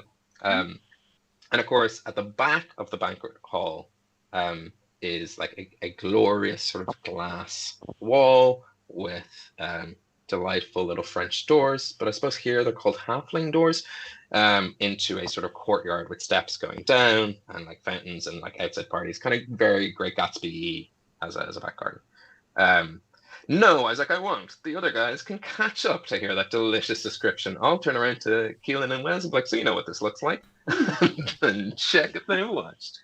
But yes, I will. I'll probably describe it again next episode. You are in this sort of entrance foyer, but those doors into, literally just for real world people reasons, are locked to the dining room. Because we'll find out what's in there next time, or the time after that, depending on how long Arlington and Keelan's little side adventures. Okay, so we're now in this. Yes, and for full DM transparency, we're kind of at the part of the, like, we're at so we can end the stream whenever, but also use this time to like chat, talk, plot, talk about, Am I right? There's a sense of where we are now feels more real, and there's a sense of like we're no longer in a party game. Mm-hmm. Yes, yeah. Although the rules still, like, if you still wanted to be like, if you wanted to logic stuff, absolutely. Like, you're still Feywild-esque. So can I because I'm getting the impression that, like, okay, Huck, you didn't tell us that you were quite posh. Can I sort of maybe like fancy us up a bit? Like, is it we just walked into this fancy ass house, and can I sort of like try and like make us look a bit better and like give us some fancy clothes? Absolutely. Roll me a performance check. I'm sure what Arlington would want me to do when we're like chasing down what he knows is like his dad's dead body. Okay. But you also know that Arlington, as far as you're concerned, is safe, or at the very least is in that room drenching in blood. Did you say to do a performance check there? Mm-hmm. I got a 27. Nice. Well, I'm thinking this is potentially like what's Hunger Games level of fashion, where she's like, has like, we're slightly on fire or something. Yeah. There's elements. A curl in your hair that's also we're just like overdressed, maybe. Yeah. Well, why don't you? This is the first time, especially in this place, and actually, part of you, as you just sort of weave something out of nothing, it is this place. It's the Feywild that lets you sort of like tap into that sense of creation. It does feel great to be like. It'd be like if, like, your entire childhood, anytime you were bored, you're like, do you want to play a game? And it's like, yeah, what do you want to play? It's like, games are there. Anything you can imagine. There's a small Gene Wilder leading a group of kids next door through a world of pure imagination. But over here in Horrorville, you guys are doing whatever you want. It's intoxicating, this power. Like, this is the power your mother misses from being able to be like, you can be as charming as you want here. It's like, oh, my darling, like a rose. Like, out of nowhere. You can be as intoxicated, as sober. You can be like, no, I wouldn't mind just like a little whiskey. Oh, nice, great. And this is the first time in Iggy's life where she has just tapped into this side of her ancestry and made something. If you wouldn't mind, for myself, for Paul, for everyone in chat and everyone watching along, I have two questions. One, what do you look like? And bear in mind that at the beginning of this adventure, you try and make them look like ABBA and it was shit. So it's a stark comparison to like things you've done before. And now you're just like, you can create whatever you want. And two, how does that feel? This is the arc. This isn't like saving everyone I know from the underworld. This is, I put like straw in their hair to make them ABBA at the beginning. And that is so fitting that I roll. I love that when the role fits the narrative. Okay, what I've done for Randir is it's similar to what it's all there. It's dark clothing. It's like burgundy. It's almost like what I imagine like a pirate's formal wear would be. So the cloak and sort of like a almost very like quilted dark things, but there's a magic to sort of like around the cloak, say, or the shirt has details around the areas, and when you look closer, it looks like the bubbles of beer, like just sort of like nice. Sort of this god of brewing. And if you sort of but if you look even closer, it's like it's threads. It's not that. So that's what I immediately imagined that Randir's fancy clothes look like, and for mine, it's hard to say. Because It's hard not to be inspired by just seeing my mum and her. Can I borrow your dress, Mom? Perfect, thank you. Because that was very cool the way you described her. I think then Iggy's gonna just go for herself. Very simple, almost like canvas, like stretched canvas. A sort of like very like a sort of a cream silk dress and coat or cloak, but it's like a somewhat canvas, somewhat painterly with little paint bits in the corner, but it's quite structured and formal. This is what she believes is formal wear. So we are now prepared for a party, I think. And how does this feel? This feels natural and like she's effortless. I would say in that she didn't expect it to be so easy. Shoes. What shoes are you wearing? Shoes. Both of our shoes are my shoes are quite covered because I'm wearing a gown, and so they are like a hefty shoes for running, with steel caps because she's still a coward underneath. I was going to say ballet pumps. No, she still feels like she's in danger. And Randy has sort of like pointy heel boots because it just fits the pirate at a formal ball more. Mm-hmm. Boy, Arlington and Keelan are going to feel like such mugs when the two of you walk in, and they are, well, he's blood soaked, yeah. Arlington. Oh, it'll be infuriating if Wes was like, drop it. Oh, he can't. Perfect. And okay, great. He's like, no, I don't fight. How are you going to explain the blood? And I don't know, I'll carry him at prom. I'll do something. Yeah. Okay, perfect. It turns out that was what was happening. I was casting this spell, and he got like literal splashback somehow. I was like, what's his character? Blood. Yeah, and he just got covered in blood. Who knows? Nice. I think do you guys have anything you want to talk about? I know we chatted as a group off stream a while ago about like kind of like campfire downtime, if there was plotting, if there's any of that kind of stuff. By all means, use now. And when you're all good to give me the single, I'll close this out with a nice descriptive little end to the story.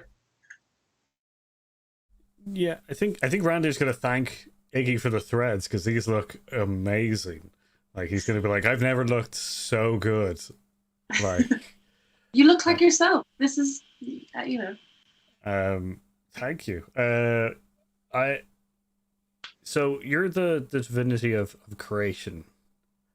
So we might have some ideas, or I might have some ideas that me and you can work on to maybe Godslayer weapons us in fighting Rua, maybe. I'm sorry, Randy. I just assumed you were going to pitch me another beer idea. Sorry.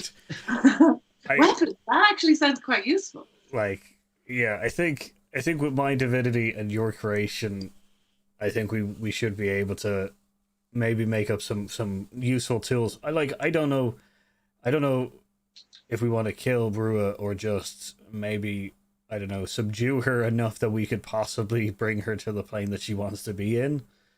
Yeah, she said we have to just sever her ties to this plane. Did we know that already?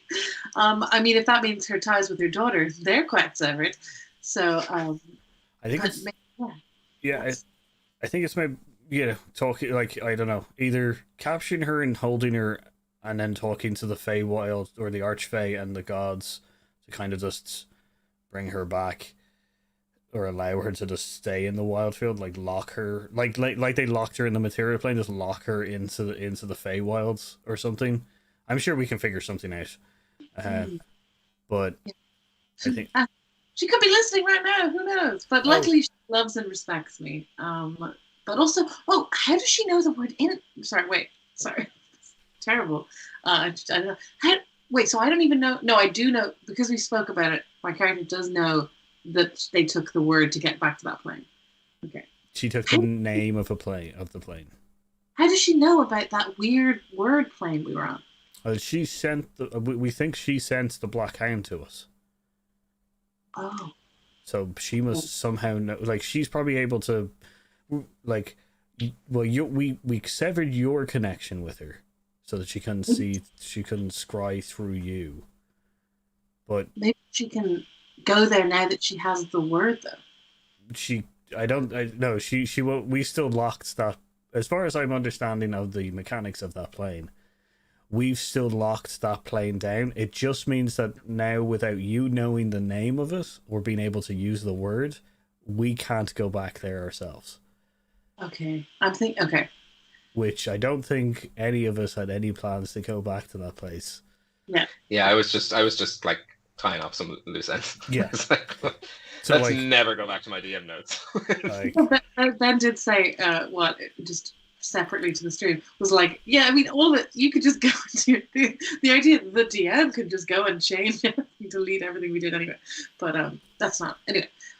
Okay, I think I'm gonna like straighten my outfit and as like, shall we? You know, one right? thing with our, since this is a world of our imagination, Randy is going to try create for himself, not for himself, but for the group, a scrying mirror that specifically scries Rua. Oh. And see if that works. I don't know if it'll work because I'm not the creation. I'm not the like pinnacle of creation. Can I help him? Yeah. Just that I don't know how. I actually don't. When people say that D&D, I don't always know what that means. But, it would give advantage to the rolls, but I think it's unfair for me to get you to roll twice for something that you, as the god of brewing, wouldn't necessarily be in your wheelhouse. But that's not to say that you can't just have ideas and you could do the opposite. Lucy could roll as the ideal of creation and try to come up with that. Yeah, like I guess if I tried it and it failed, I would just like, well, you're the thing of creation, so let's. I'm afraid of opening only because it was quite hard to stop her scrying on me. Would that not potentially open up the exact like another like? Well, you don't know that you're being scryed on, like unless you use some kind of spell to be able to detect it. Oh, okay. I'm guessing at if we were to tap into our kind of our levels, our kind of, I guess, other part of our levels, we might be able to make one powerful enough that she wouldn't be able to detect for a while. And I'm sure that she also probably already has ways of essentially hiding from scrying and stuff like that, but at moments that she doesn't, we'd be able to see what she's doing. Good idea, Paul. Just giving Ben an out for the fact that we might still get the mirror, but I like it. Both roll me a straight intelligence check or wisdom. Yeah, intelligence. I got 17. Nice.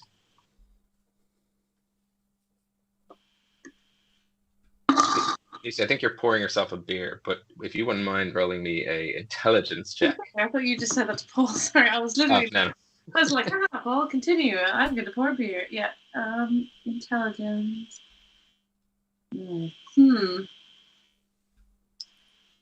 Oh. That's a natural 1 plus 0. Yeah. That's I'm not going to punish you for it. That seems cruel. But, Randir, you think about it. You're like, how did you know index? That seems odd. You assume, like, when you ask someone for a word, they don't just, like, dictionary everything in your vocabulary and just be like, oh, that's nice. So kind of in that. So she probably still can hear you at times. You know Iggy's being severed. She's not scrying Iggy. You think about the spell scry and you go, okay, you can scry on a person. You can scry on an item. Oh, was she scrying the cauldron? Or the book? Can I Ben, it's the fucking book. Look, Yeah. Have to keep. I don't know any of this. Obviously, I got a natural 1, so Yeah. I'm really just like looking at the little bubbles in Randir's coat. I guess she can scry the book. She was listening in on the book. Your book that she gave you. Oh, this one though. Okay. So we need to figure a way of stopping her from hearing us, and also. So fuck you think about it. I read the book. I think I've got its powers. I can maybe get rid of it. Yeah, totally. I say that, isn't it? I think we can try while we're in this lobby. We could probably try figure out a couple of things to kind of, I guess, stop her from being able to listen in on the book. And I don't care, Rua. I don't care if you can hear me right now. What kind of thing? What can we do? I don't know. We can, like, I'm sure there's some spells that we can detect and stuff like that to kind of investigate, especially when we get Huck back, to kind of maybe figure out to kind of block. We blocked her from seeing you, so we could probably block the book or one of the other items. We could try figure out if there's something that she's scrying through. I'm also out of character thinking I should just look and just check. I don't even know if I need the book. Like I gave it the time to attune to it, or like I read it for 8 hours or something. You don't need it. Yeah. Okay. So what I imagine has happened is I took out the book that I like lovingly hold because it made me stronger, and I'm like, ugh! And I throw it on the floor, like almost like it's a little spider mouse. Spider. And it runs away. Okay, so maybe we leave that here. I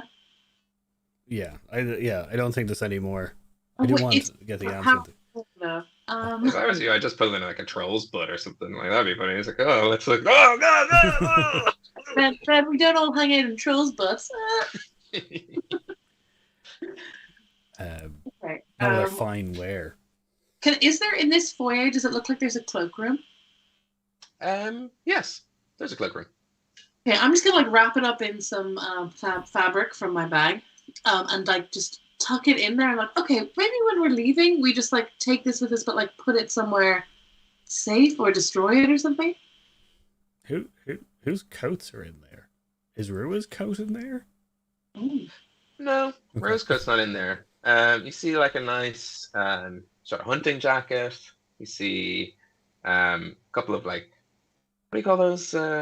What's the fancy word for dressing gowns? House coats? House coat. Yeah, a couple of house coats. A couple of rain jackets made out of seals. I imagine they will have things like for horns and for tails and for extra length and stuff. Yes, yeah. And there's definitely like a couple of umbrellas that have been left behind at parties. One of them is just a straight up flamingo. It's just like, It's a living. Sorry, that's so... No, dead right. Dead right. Cool. I don't think Rander's definitely on board with partying up with Iggy and getting maybe some weapons or something to kind of fight Rua. So we move at such a breakneck pace through plot in this show. I'm not being sarcastic. I genuinely do mean that we go from like action. So if you guys want to like sort some stuff out, because I don't know if it's just like, oh, we're going to take like 3 out. Like we've never really had like campfire. So by all means, as players, work it out, and we'll just say that like we spent 3 days from now, 4 days from now, we'll figure it out. I'm gonna make a note of that because I'll definitely forget. 4 days. Let's have a montage in which I imagine I'm like sketching, and you're describing things almost like to a sort of like a police, like you're describing a crime that was committed, and I'm trying to do a character for you, and then I turn around, and then you go like, no, and you do it again, and then you're like, oh, and then eventually, hopefully, in 4 days, it'll be yay, and we'll, Like that's what we need to make. And then the audience sees, and it's like a knife on the top of a hammer. Yeah, no. I really enjoyed that we're gonna jury rig some horrible looking god killer weapon or something like that, and it's gonna be just like, and then we're gonna plunger. Or an umbrella. Randy's just there being like, make the logo bigger. No, bigger. Like, over your shoulder the entire time. Just let me make. Put it around here because that's all what design is. So. I need it more blue. Okay, more blue. No, I just want it more blue. What does that mean? But before any of that happens, and none of it we'll see. Well, I guess we got to see it on stream there, but for the audience, that's what's happening behind the scenes. Anytime there's like, it's not their turn in combat or whatever, we're gonna wait. But as these plans are laid out, these double doors open up, admitting you into the banquet hall. And you can hear from the very end of the table, booming voice going, "Dinner is served." And we'll leave the episode there as you guys enter into the banquet hall of King Puck, Huck's father. Cool. Very exciting stuff. Well, thank you very much, guys. That was a nice little puzzle and plot. Oh, that's a nice puzzle and plots. Yeah, that's a nice episode title in. That was awesome. Loved it. I totally froze when the Rua thing. God. Yeah. I've got to plan some fucking word traps for her. I mean, I won't do anything of the sort, Ben. But yeah. I mean, if you easily got, that's the thing. I'm terrified playing her because I know Keelan would just wrap me up in some fucking. I'm like, no, no, the whole thing. But we will be back in 2 weeks' time, in kind of the middle of September. We will. I imagine the way we'll probably do it is make it a twofer with Wes and Keelan if they're around. The guys also might be here. There's no reason why they can't just be here and just heckling from the side or whatever. Up to what we want. Yeah. Cool. Yes, exactly. Yeah. And there's a little something else up my sleeve there as well. But in the meantime, if you've enjoyed this show, if you've had a good time, please do hit that little thumbs up. That helps. That helps other people who are into the internet thinks you're into something, and they think, hey, there's strangers out there into the same thing. They'll show them this. And we do this in our spare time, but we go to the extra effort of making the overlay vibrant because we're in the Feywild. That's little touches. Vibrant. Yeah. We do little touches, little Easter eggs when and where we can. More green. That's it. Yeah. It's a little bit more green. But please do share, and subscribe. I know a lot of you watching live and watching after the fact are big fans of the show, and we've heard it. Even on a good friend of mine came up the other day and was just was talking to someone who was watching here. So thank you very much for watching and talking to them about it. But please do tell friends, suggest us, recommend us. Hey, if you hate us, tell your enemies. We don't care. And of course, continue using any promo codes we can give you to get yourself some nice stuff. We will be back in about 2 weeks' time. Hear us out this Thursday for the rapid review of The Craft. And until then, look after yourselves, be sound, good night, and joy be with you all. Bye. Whiskey isn't bad. That's my hot take. Not a bad drink. Nice. Yeah. Okay.